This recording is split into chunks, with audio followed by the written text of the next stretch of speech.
He has a hood. He popped it right before the Mystic Flare. Oh, okay, the quick draw in general. Just pressing. Bit frustrated perhaps with the way that fight went. Felt like he had to make a play for the team. Ends up giving him another kill. They do have a lot of fun though, and especially I think with the Aghanim Scepter. It's going to be a big factor with all those ancient auras coming in. It's just such an interesting pace for Navi. It's like their customary kind of breakneck Dota where they're like desperately searching for follow-up kills, diving deep. Like they see one here low, they say, all right, you guys in the back deal with him. We want to find that next target. At times it seems it does lead over extending Alliance, much more reactionary, much more of a defensive posture, a very kind of classic offense versus defense dynamic developing in this game. Phoenix does not have defensive items to deal with one stun. Going for the team Vlads, no Midas Shivas, or even Axe that we see sometimes from Seneko. He is definitely the highest priority target from Alliance. So he opts not to go for the Midas here in the end, Ben. Yeah, that's why I'm a little bit worried for Seneko. Do you think this should have just been a Midas regardless of the... So obviously he feels like he needs to contribute more now, but I think you're trading off some of your mid and late game. They traded him for the Chenzags. So I think the Chenzags is much safer in team fights. Those groups are very unlikely to die and provides persistent help throughout all the team fights. And if they can split push out the lanes, I still would like to see Phoenix scale in case the game goes late. Picking up the Scepter to save the Chronosphere Mystic Flare combo, even something as simple as a Dragon Tail. All right, Alliance, they know this rush is happening. They've got a couple of Spiderites in the pit, but they're too late. And General does see Loda, gets the crush, finds the amp. Dendy's there as well with the shackle. Navi quick to strike. They draw first blood of this engagement, and now they move back towards Ake, but Seneko very low. He gets nuked up, healed by Artstyle. Ake gonna fall too. They keep Seneko in fighting shape in general. This is what I'm talking about with Navi. They hunt for the backliners. They want those extra kills. They're on a power play. There's the shackle and the crush combo. S4 just completely controlled by Artstyle. Now will end up going down, and General hunting for the fourth kill. EGM all the way back to the base. He's dodged that eighth death for a while, Ben, but still a costly turn of events. Alliance very late to the Roche pit, despite having the vision inside. And this is why Slaughter, I think, it might be first pick a lot more often, just because especially Doc. Just the road. They didn't have enough time to set up. That fight was lost simply because they didn't have sentries down at the start of the fight. Faces Void gets scouted out by the enemy. Slaughter gets jumped and it just dies. But the supports didn't have time to set up there. They barely got a whiff of them with the Spiderites and just scrambling everything to hastily defend the road. Good news, EGM left. Is that good? I think things go better for them if he dies. All right, EGM, go commit seppuku down the middle lane. It seems to be a winning strategy as opposed to this. Still, Alliance losing ground here. They're down to just 2 tier 2s, and it's more the momentum than anything else. As we've seen the Timbersaw pull his way back into this game. Artstyle up there in the top 5 in net worth. Slaughter a bit farther behind, but it's really like a quad core for Navi at this stage. Pretty late in the game for a Chen to still be that high up when it comes to net worth. The bigger problem I see for Alliance is that DK is not a big threat. He doesn't have any mobility. He has a BKB, but this is only good if Navi actually jump Alliance. How do Alliance jump Navi? They need to basically get it with a Chronosphere, but he has no blink. He went for the mid style to deal with the damage, perhaps make it a little bit more difficult for the Shackle. But if he's dead, there's no team fight. Whereas Navi, they have the Blink Shackle, they have multiple Blink Slithering Crushes, very low cooldown from both of these heroes. They can just engage again and again, whereas Alliance just maybe once every couple of months.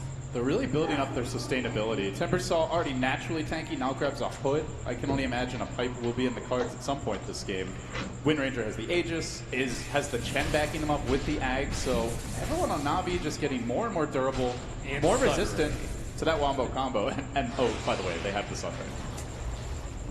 We call it the balance right here. It keeps everything in check. Navi posting up bottom now. 4 heroes here. They've already taken down the tier 2. They're going to at least poke here on the high ground. Bendy the man in front. A little bit over halfway to that Aghanim Scepter. Still a very slow season without Scepter, and we went for a very unusual build. Scepter. They do get a nice path on Dendy, but he continues to prod, and Sunray there to heal him up. Will also slowly work on this creep army. Ra coming in, General. Oh, he finds that first damage. Giving them the vision up the hill that they need to threaten Alliance a bit more. Loda was split pushing top lane, but he's come home. Centuries, they needed the ward this pick on observer ward. Still Navi. Half damage onto this tower. The fire dragon working on the creep wave. We'll bring down Ancient Black Dragon. Up in front, very tanky. Real up Dendi. They still have 2 ancient creeps here. Alliance just reluctant to fight head on into this, but there's no split push, there's no flank, there's only slight creep pressure top. There's nothing to draw Navi back for at least a couple of minutes until this Aegis expires. Their damage is really slow without focus fire. Dendi does not want to waste it on the tower without the egg, so he just pokes. He gets caught again by an ice path. Again the breathe fire.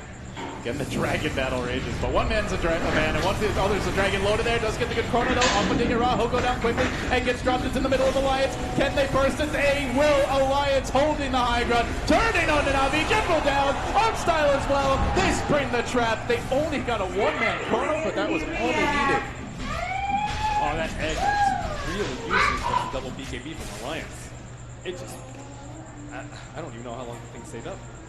And that was a solo Chronosphere on Timbersaw. He has Bloodstone and he's fairly tanky. No reactive armor stacks up on him. Not that it really mattered for him in the end, but now it's back to that point where they can't tank the Chronosphere.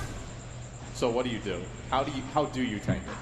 Some people just tank it through Aegises. I think you only have the Wind Ranger up very far up in front, so that the Void can't possibly get to you without a Blue Dagger, which he does not possess at the moment.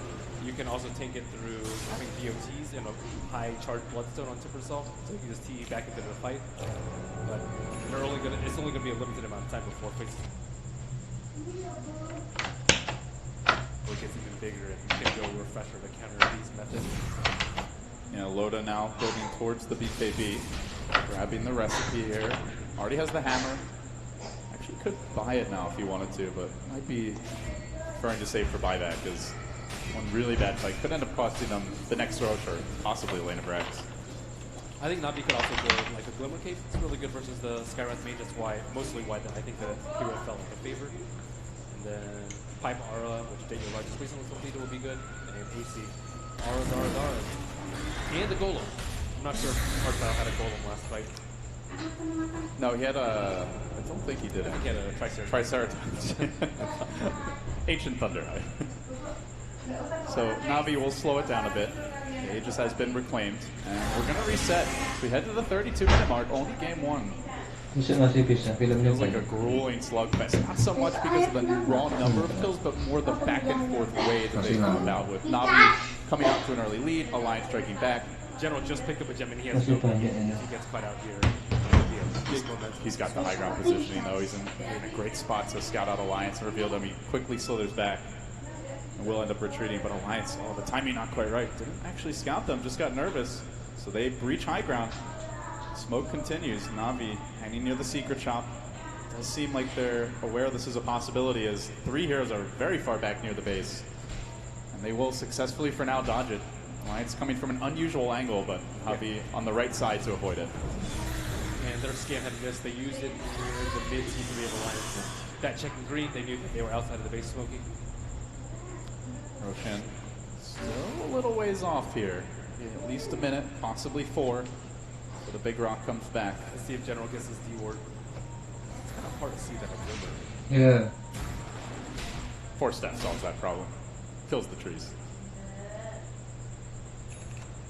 Now General moving back into the Alliance wards. And, I mean, the key thing there, they hang on to the gem, and they have gotten rid of a lot of wards on the back of that as of late. Navi, they need this for the map control. Alliance has a lot more PKBs. 1, 2, 3. Faces Void, Brood, and Dragon Knight. And Navi only have one on the Wind Ranger. Timbersaw, I think, needs one. You can pop it as soon as he chronos if you're fast enough. Same with Slardar. They need him alive. Just keep aiming after the PKBs come up. We're still at that point where the Wind Ranger doesn't really dish out immense physical damage. Went for the Maelstrom, just got the Ags. Doesn't have that next big, MKB or Daedalus type of pickup that lets him hit extremely hard on his own. Amp damage will help, but BKBs are going to offer a lot against Navi, essentially rendering Ra useless if they get all. He didn't put out that much damage before the BKB, actually, so I don't think it's that big of a problem for him. He's been kind of quiet as an impact this game. We saw him earlier getting caught by the Chrono, but I mean, more importantly, like Timbersaw, normally you pick him for damage. He's the you pick him to frontline. Navi. If he frontlines, that's a lot more farm on him, though. I don't know how he's supposed to build up his reactive armor stacks before the fight. It was good in lane because of the Brood Mother. Hope the Bulldog feeds you Spiderites. Some people just take neutrals and don't kill them. You just sit there for 15 seconds building up max stacks. That makes a big difference in fights. Alliance, they do have a lot of magic damage, but that's where the pipe comes in a bit. So they smoke again. Even the HP regen. If you have the pipe HP regen and then 32 HP regen from max stacks. Oh, this could be huge. It's going to be a very quick Roshan respawn, and Slardar ends up getting caught out. General, oh boy, Gem down. S4 pops a celebratory BKB at the tail end of that. You don't expect the Slardar to be alone like that with the Gem. So that's why he pops his BKB, and that's not a good time. Navi not really playing that tight around the Roshan respawn. And no buyback. Yeah, 9:15 post. It looks to be Alliance's first and just a straight up free Roshan of the game. But they are a bit slow as far as this goes until Bulldog comes in, so they are going to congregate here in the pit, but Navi showing signs that they might want to take a fight. This is where the egg can be devastating, even if you have BKBs, if they can't get to it. Gem just marking Alliance's territory here down in the pit, letting Navi know that this area is under their control, but Seneko is zoning them back with the Fire Spirits. They're buying time for the Slardar respawn as they barely clip art style here. They commit onto him. Loda spending a lot of time working on a very tanky support chain, but Dendi's the real grab, and that's the one that S4 catches out. BKBs aplenty have been popped by Alliance, but it's gotten them 2 critical kills around the pit, and they come back in. No buyback on Dendi. They won't have their prized Wind Ranger, but who needs her when you've got Sunray? General onto Ake, does get off the crush, but Seneko, the bigger prize, brought down by the chain stun of Loda together with S4. They work on De'Ara. He is getting some stacks out. He chains, but he ends up just getting set back, and he chains back into the fight. De'Ara all over the place with this one. But Alliance, more importantly, they're hitting Roche, and Roche can't move, can't be sent home, can't go anywhere. And the Blink Dragon Knight making a huge difference in that fight. First picking out the Slardar and then picking off the Wind Ranger before she is able to get her BKB off. And Alliance, now they have a huge threat in this DK. They don't need the Void to set up a fight. Oh, they might get the Chen army here as well. They have the level 3 Dragon Knight ultimate. Alliance coming into their own. As we hit the 37-minute mark, it's been a sequence of very costly deaths, and now big items piling in on the tail end of it. They have an MKB up to deal with the Windrunner. She can't just pop Windrun when Bulldog goes on her and expect to survive. Positioning will be of the utmost importance. Same time, Greaves grabbed by EGM despite all the deaths. He is ahead of that Phoenix, ahead of Seneko at 38 minutes. I think General probably regrets his 4-stat pickup. He knows that he needs BKB for these fights. He's got 3 mobility items. You need the supports to build, like the Glimmer Cape's the 4 staffs, and then he needs to be able to tank up. All 3 cores need to be able to withstand the Chronosphere, or even a DK stun, but Slardar can't even stand to DK stun at this point. Such a low cooldown initiation, and the big reasons why the hero has come back into the meta. And instant. And often unscouted. Navi has been quiet here from Artstyle after a fantastic start. You can see the graphs reflecting it. He's stagnated. He's gone for the Hyperstone. Probably wants that Assault Cuirass, but it's a long journey to grab it. Bulldog, long having since completed his own. Now moving towards his end game. Skull Basher will be next. An Alliance muscling up mid. It's going to be Navi's turn to whip up a miracle here in the base defense, as they will lose the tier 2 mid. The bottom lane slowly pushing against Alliance, but I don't think it's moving at a rate sufficient to force them back, and we do see Alliance hold ground, continue to pressure. They let the Frost Dragon out. There comes an early, a very early pop on the glyph there. Alliance, having seen that, will stick around. Nobody from Navi back. The whole team in the base. No split push, no counterplay, just a head-on fight brewing. Will they get that Miracle Shackle? Will the Chrono be off the mark? Navi praying for a Lotus Sphere. General has a really tough time jumping. And there's the shackle. It's a long-range one. It's the catapult that works against Loda. Quickly drops the egg. Loda pops his BKB. They just beat it down. Then the follow-up chrono. It's the right kind of Loda Sphere for Alliance. The one that might end Navi's hopes in game number 1. General, very low. He's got Shadow Blade out. S4's been caught. The secondary shackle working its magic, but they get on to Dendy. He's been sent home by Art Style. The nuke, the ice pad isn't enough. I think he makes it out of this one, Ben. They haven't gotten the racks. They end up being forced back just with the Dragon Knight death. It looked like a pretty good fight from Alliance there, but they just didn't have the finishing power. Well, then he took so long to kill that Dragon Knight. He has a ton of armor, and then he popped the cheese. He was on him for 10 seconds throughout the fight, and a pretty decent chrono from Faceless Void over there. It really was a good one. They kill the egg, and right as the egg dies, he pops the chrono on 2. They almost got General, just didn't get that extra bash. He barely makes out of range, courtesy of the Shadow Blade. And Navi, after a very tentative hold, they're immediately hunting for kills. A deep movement forward by General to the bottom lane. Might just jump EGM here, but it's a bit tanky. If he walks up that hill, maybe. General waiting for the backup to arrive. Timbersaw on his way. Dendy too. So all 3 Navi cores taking up position in the Alliance woods. I think Loda could have played far more forward in that fight. He did have the Aegis and popped the BKB for his first life, making sure that he wouldn't get stunned before he popped his Chronosphere, but opting to back off as soon as S4 died. Maybe it wasn't so bad. There's the Shadow Blade movement. General just constantly on patrol. Navi just one slight hold, but instantly their spirits are buoyed and they're playing a lot more confidently. Still Alliance though have the Aegis, and you're going to see Loda able to hold on to that for about another minute. Is that minute long enough for Alliance to march back down mid? Do they try for a push again here, or do they just have to reset? I think they can just reset. They can just wait for MKB coming out on Faceless Void, and then Dendy is going to die in the Chronosphere, BKB or not. They are grouping up mid. Looks like they may at least poke. Bulldog nuking the wave, increasing the number of progeny he has on the map. The army will start to grow, but Alliance don't really want to go in. So they're content just with a bit of lane pressure. They retreat back towards the pit. See, they're really debating it here. They want to get a ward down for Ake, and the whole team will follow him as he plants it. He just now reclaimed, so if they go high ground, it will be without that extra life. And there is still a tier 2 bottom. I don't think there's a big rush. I still wonder where he's going to go. Whether he wants like a refresher, although he doesn't have the mana pool to support it at this point. Especially with 2 activatable items, Manta and Mjolnir, that take a lot of mana. Style is turning into carry Chen now. Gets the AC at 43 minutes. A big pickup here, especially against Bulldog, just to at least negate his, but how long the Chen lives, that's a question to be determined. Navi pushing out the lane, and they are going for the wraparound. They're smoked, and under cover of it, heading straight, beelining really, towards Alliance.